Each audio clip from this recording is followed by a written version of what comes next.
आज मैं सुबह थोड़ा लेट उठा, लगभग 7 बजे के करीब। बच्चों की तब बड़ी चहचहाने की आवाज आ रही थी, छोटे छोटे बच्चे, लड़कियों की।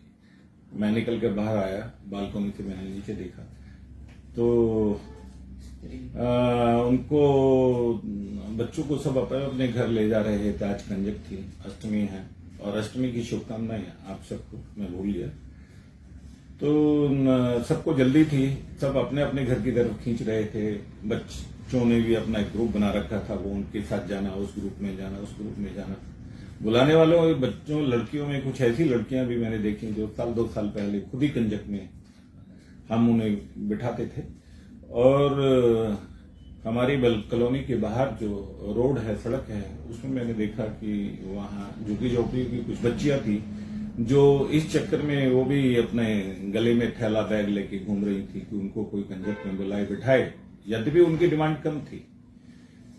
स्त्री, मेरे हिसाब से तो देखिए, स्त्री अपने में ही परिपूर्ण है। और हम जब दुर्गा मंत्र पढ़ते हैं, या देवी सर्वभूतेषु मातृरूपेण संस्था, या देवी सर्वभूतेषु लक्ष्मी रूपेण संस्था, कोई बुद्धि रूपेण संस्था, लेकिन मैंने कभी नहीं सुना कि या देवी सर्वभूतेषु पत्नी रूपेण संस्था।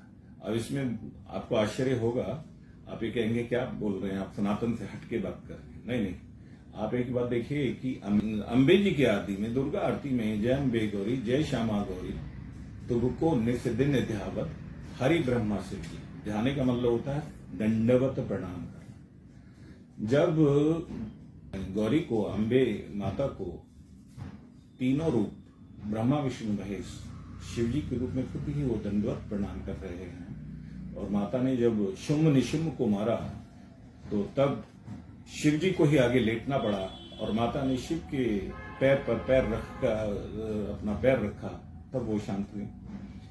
तो हम सोच कुछ अलग है।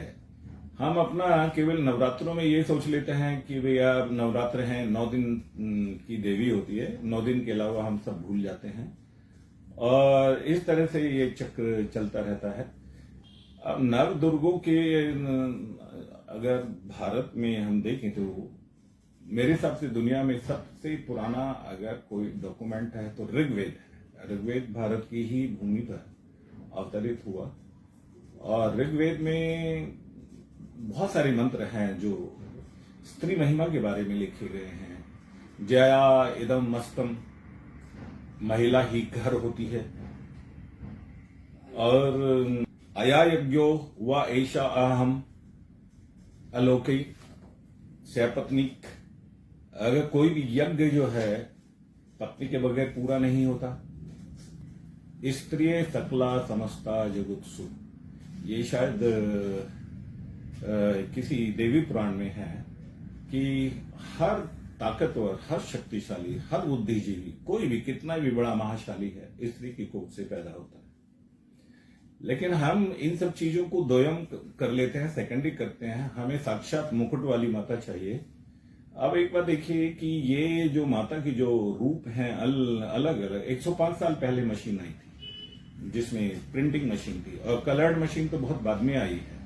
तब उसने जैसे परिकल्पना की, उस परिकल्पना के आधार पर उनको माताओं को बना दिया है। यद्यपि पुराणों में, उपनिषदों में और ग्रंथों में माता के रूप का वर्णन पहले से ही लिखा है, मैं इसको ये नहीं कह रहा हूं, लेकिन उसको एक सौंदर्य रूप देना और उस तरीके से मतलब वो करना ताकि एक आकर्षित बनाना, ये एक कलाकारी है। परंतु इंसान की ये कमजोरी है कि वो देखना भी वही चाहता है जो उसकी आंखों को अच्छा लगे, और सुनना भी वही चाहता है जो उसके कानों को अच्छा लगे। इंसान भक्ति में मनोरंजन और मनोरंजन में भक्ति दोनों एक साथ देखना चाहता है।